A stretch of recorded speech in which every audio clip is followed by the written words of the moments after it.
rumour mills are buzzing. There is talk of one nation, one election. What does that mean? It means all elections would be held simultaneously. The general election, the state assembly elections, even the local elections, all of them will be held together. Viewers are wondering, I want to explain to you what is the possibility in that. All state elections will be held simultaneously. This is going to be with all the state polls together as one. I do remember the Prime Minister Abhishek speaking about this on multiple occasions, and he said that how a lot of development work stops because of the Model Code of Conduct. He stressed on the idea that how we as a country need to move towards the format of one nation, one election. In fact, after independence, this is how elections were done in India, all at once. But in the 1950s and 60s, the cycle broke. Some state governments were dismissed by the centre, others were dissolved before their tenure. As a result, the timing got jumbled. But the current government of Prime Minister Modi wants to change this. It wants one nation, one election. The ruling party, which is the BJP, had promised this in 2014 and then again in 2019. The Prime Minister too has endorsed this idea multiple times, but it never really took off. Not until this week. Modi has correctly realized and he is advocating that one nation, one election will take India into a different level. Expenditure will reduce, development will be throughout the 5 years, and our country will become Vishwaguru if we can proceed that way. The government has now created a special committee. It will be headed by India's former President, Ram Nath Kovind. What will this committee do? Reports say it will hold talks with multiple stakeholders. I'm assuming that means political parties and election officials.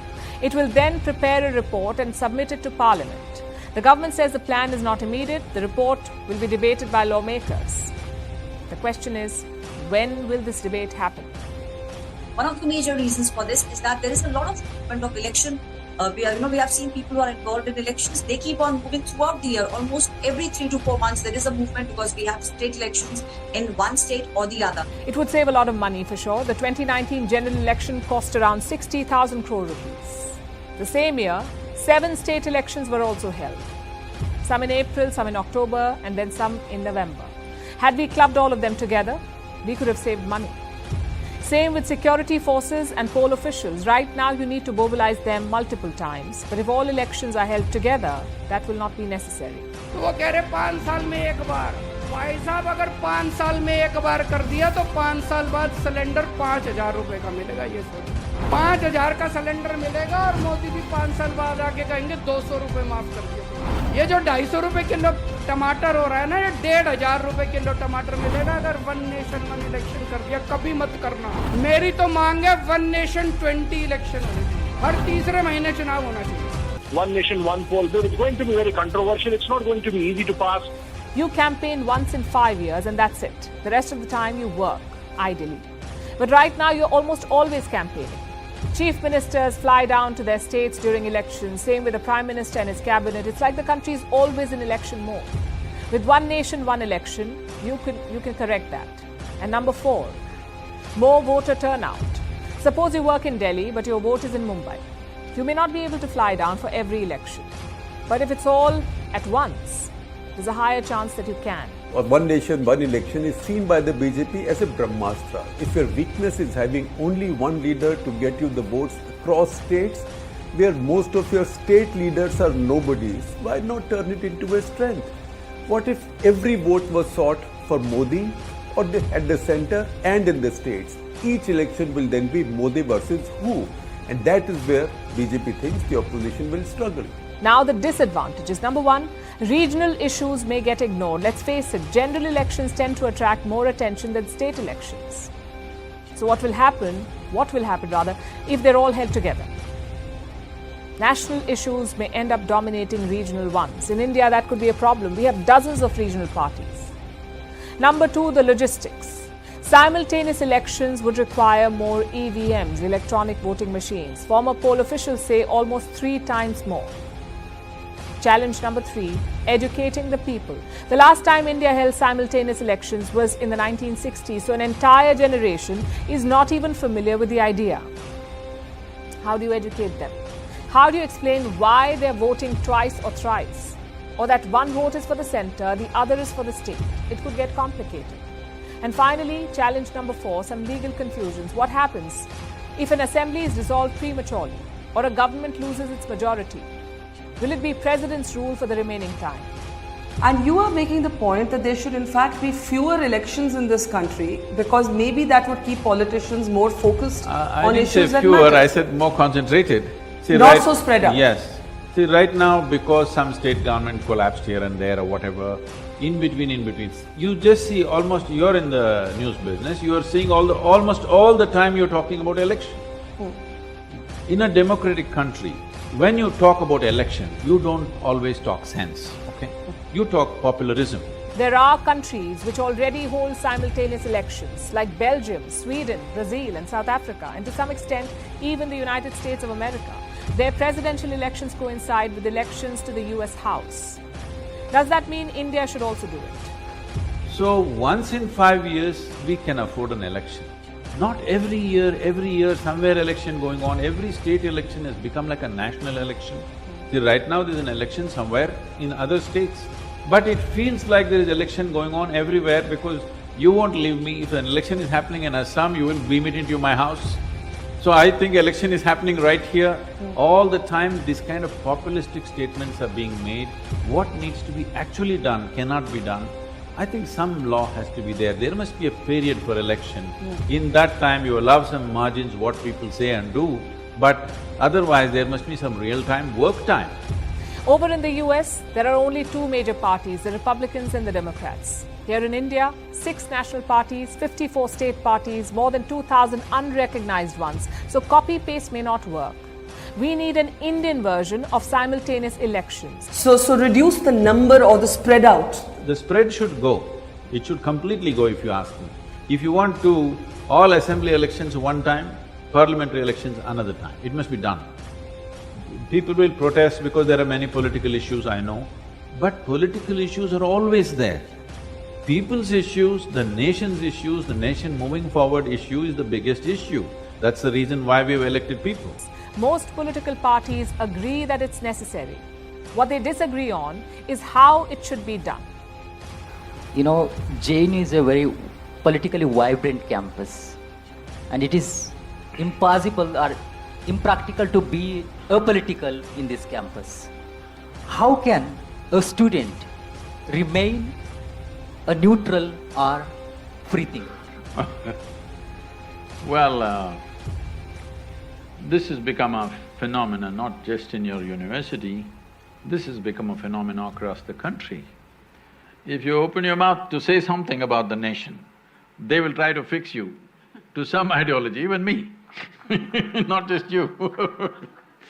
All the time, people are fixing me, sometimes to the left, sometimes to the right, sometimes they want to hang me in the center.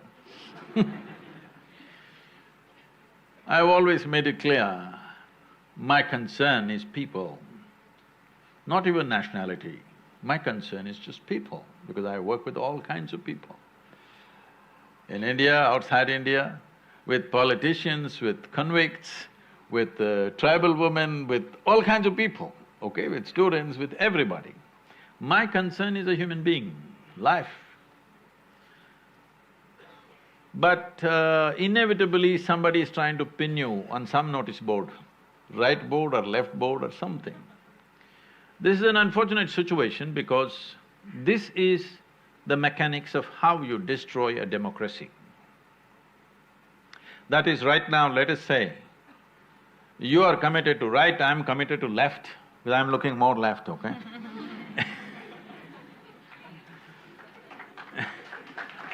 So, now we are already committed.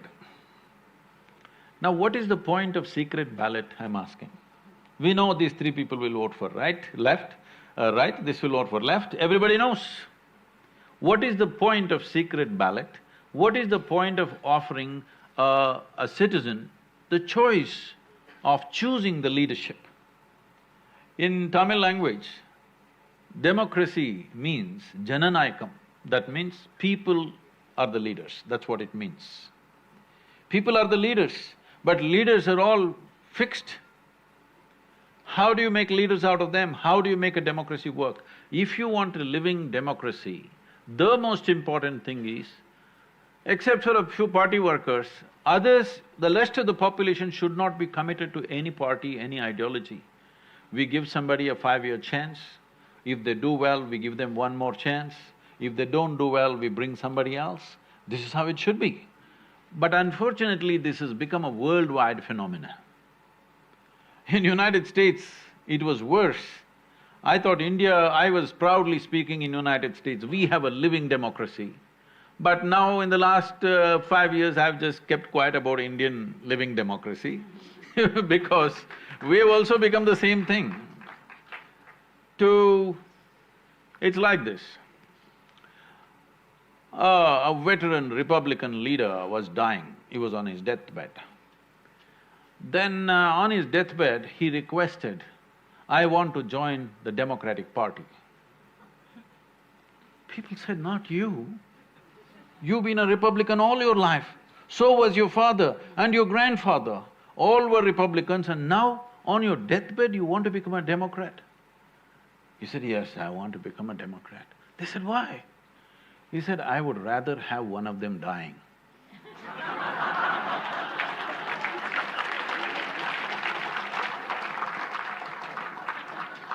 So it's become this bad. Please, all of you young people, I'm telling you, this is for every citizen in the country, but particularly in the university, please debate issues in the nation. Don't take sides. Every damn issue in the country you must debate. But do not take sides at this stage in your life because you are destroying democracy in this country. Because if this is just like a clan, this is like a community or a religion. I belong to this party, you belong to that party, no matter what, I'm going to vote only to my party. This is a feudalistic society. This is not a democratic society. So, I request all the young people, either in this university, any university, you should not take political sides right now. You must debate issues, and what matters, who is going to offer solutions, they must get the vote. Whoever offers a proper solution, they must get the vote. Your vote is already committed, you're destroying democracy. Please don't do this. The most valuable thing we have, for all the troubles we go through, and all the news channels shouting at us, we endure all that only because we have democracy. Please do not destroy this by taking sides. We want little clarification on this. So Sadhguru, in one of the earlier videos, you have mentioned of having those leftist orientations. You have been involved in putting posters, and you have been in that league of attending attending meetings late in the night and putting posters and all that. But when we were interacting with the students in the campus, we found out that there is this dominant perception about Sadhguru being right-wing. Though you have tried to explain it earlier as well, but this… No, right? But this… Only right arm. But Sadhguru, this perception is because you have supported government earlier on the issue of demonetization, then later on having no bomb blast occurred in the country. So is Sadhguru… has Sadhguru turned right-wing now? Is it… See, right now, we are working with the Tamil Nadu government, which you know is AIDMK. Nobody knows which wing it is.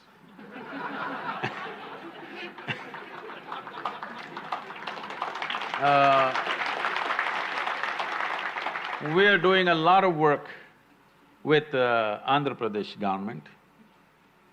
Still, I think even that you can't decide which wing it is. And that wing was part of the big wing in the center, but now it is not, it is flapping against it. Now we are working in Kerala, which is left wing, and we are working with the central government. If you want to call it right wing, you can call it right wing. I'm saying, what is this problem with the government? Government means, in a democratic country, it's people's choice, isn't it? Now I don't respect people's choice, I respect only my choice. I think you're a nutcase. You're fanatical. You're fanatical about your own beliefs. I don't belong to any wing, but when people elect whether I agree with it or I don't.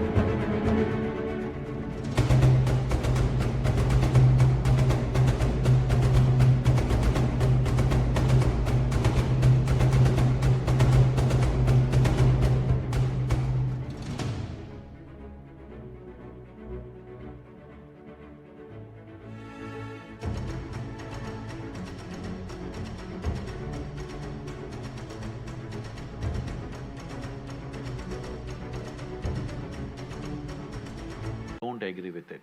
Personally, whether I agree or I do not agree with it, I will bow down to people's will, because that's what democracy means. Now, the significance of democracy is just this. Why can't we have… well, you mentioned about my… say that I was only 14, okay? Please pardon me. Young blood, that time. Even now… But then you are putting… even now young. Nobody I've ever asked who come to Isha Yoga Center, what is your religion, what is your caste? I don't even ask because it never occurs to my mind. So, how I became right-wing in JNU, I do not know. So I feel today, when information is available everywhere, I think young people, educated people should… all of you research scholars should do some research at least, all right?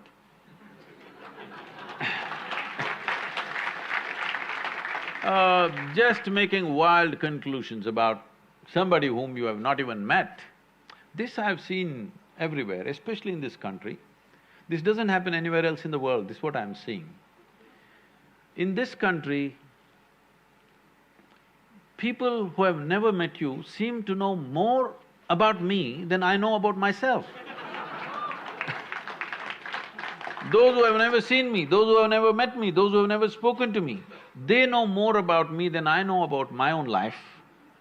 I think you must give them a PhD because there's such a imaginative research they are doing. So I'm working with governments. I will always work, let everybody know this. Whichever government gets elected, because I bow down to the people's will. My opinion is not bigger. My opinion is not bigger than the people's will of this nation, always. Sadhguru, even if we buy this argument, there's a predominant conception that there is some leaning towards the right, because like this is… did you feel this is high time? This is high time to galvanize votes for…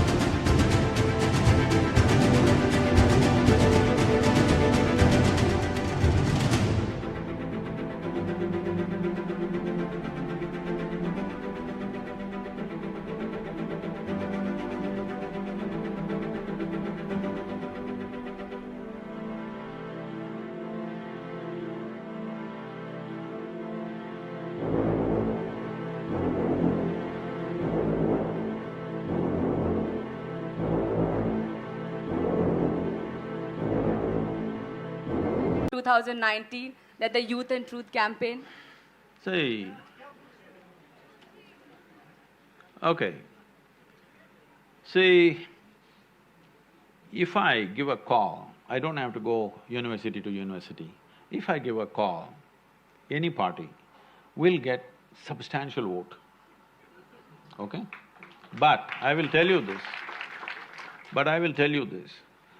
my daughter comes and asks me, which party should I vote? I won't tell her. I tell her, you need to think. She is an artist. So I tell her, you need to think. what's good for you and people around you. Maybe not good for me, it doesn't matter. What's good for you and people around you, for your community of artists, whatever, you must vote for that party, not what I say. In the… in the yoga center and everywhere I go, people ask, Sadhguru, whom should I vote for? I said, I will not take the step of destroying democracy. Because if I give a call and let's say 10 million people vote, have you not destroyed democracy? You have turned a democracy into a feudalistic process, that one leader gives a call, so everybody blindly will vote for something. This is what you're trying to change. People are voting on the basis of religion, caste, creed and all kinds of rubbish. This is what needs to change. Only when individual people think for themselves and vote every time fresh, not committed to even a party, only then democracy will stay alive. This is the most precious thing we have, because what is precious about a democracy is power can shift without bloodletting. Never in the history of humanity such things have happened. Even if power has to change in a family, somebody will bleed. Yes or no? This is how it's been. But for the first time in the last 100 years or 150 years, we are able to change leadership without bloodletting. Do not underestimate that. Do not ever underestimate that.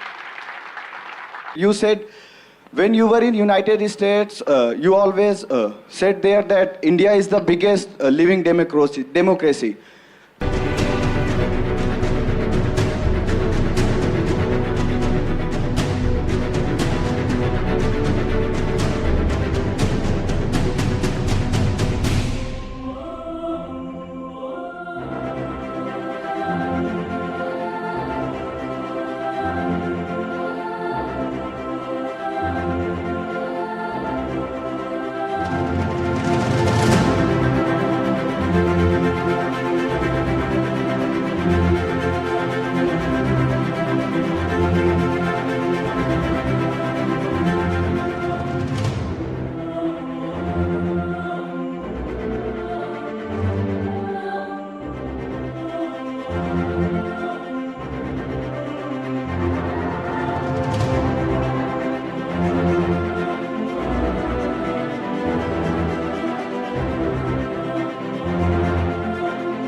But now after 4 years you have stopped saying this. What made you to stop saying this thing now? Like why you have stopped saying this, that now we are not the biggest living democracy? No, I think you're taking 4 years literally not because of these 4 years. I am seeing we are also getting organized like United States. Either I am a Republican or a Democrat. My father was a Republican, my grandfather was a Republican, so I am also Republican. This is what a Republican said. Then another person asked, a Democrat asked him, suppose your father was a jackass and your grandfather was a jackass, what would you be? He said, I would be a Democrat. So, United States was unfortunately divided like this for last few decades. But that was not so in India. But now I would say in the last probably 10 years or so, it's becoming so vitiated, everybody belongs to some party. This is destruction of democracy. Everybody should look at it, not before. 3 months before election, you should start evaluating, what have these people done? Have they done something for the nation? Have they not done something for the nation?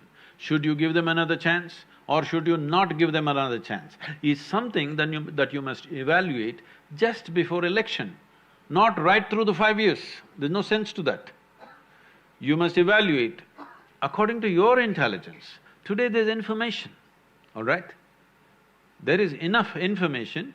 Using that information according to your intelligence, not driven by your peers, not driven by your party, not driven by your father or grandfather who was a jackass, by your intelligence, according to your understanding, you must vote. Only then this franchise has some meaning. This is why secret ballot. Already we decided this is right, this is left. What is the point of voting? We already know we can just count you straight away. The entire exercise of election, it is one of the largest phenomena on the planet, Indian election process. It's a phenomenal and fantastic process. It reaches the remotest village in the country and it's reasonably organized, believe me. In spite of all the chaos, it is pretty well organized. And what is the point if well beforehand, 5 years ago itself I am determined which party I am going to vote to, what is the point of this exercise? What is the point of a secret ballot? The idea is nobody should know who you voted for, isn't it? It's very important if you want to keep democracy.